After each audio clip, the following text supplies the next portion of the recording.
Restons dans l'ambiance des fêtes, mais prenons cette fois la direction de Léon, où le challenge de la pigne d'or est devenu, depuis l'an dernier, l'un des événements phares du programme. Un moment convivial où une seule règle compte, ne faire tomber aucune pigne. Laura Villaret. Un plateau, quelques pommes de pin, des adultes et des enfants, le challenge 2016 de la pigne d'or pouvait enfin commencer. L'année dernière, on avait lancé le premier challenge de la pigne d'or. Ici, on est dans les Landes, donc on a des pignes. Le principe, c'est le même principe que la course de garçon de café.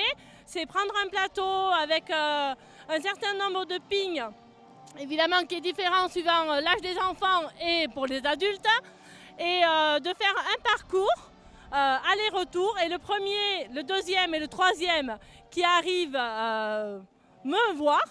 Je récupère leur prénom et ils ont eu un lot. L'année dernière, on n'avait pas forcément bien réfléchi à une organisation très précise. Cette année, on y a un peu plus travaillé. Donc, on a décidé de faire des courses enfants, suivant des tranches d'âge, pour ne pas mélanger les tranches d'âge. Et ensuite, la course adulte.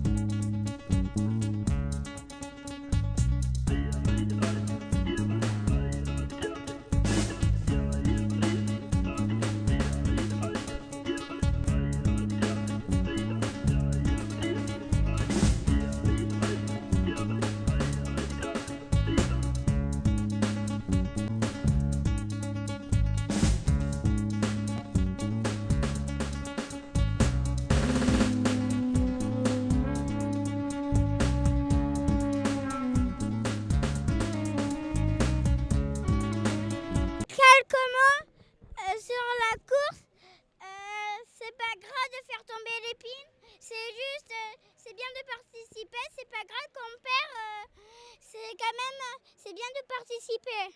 Je suis en vacances, c'est la première année qu'on vient, on est là depuis hier soir, donc on commence à s'amuser, très bien.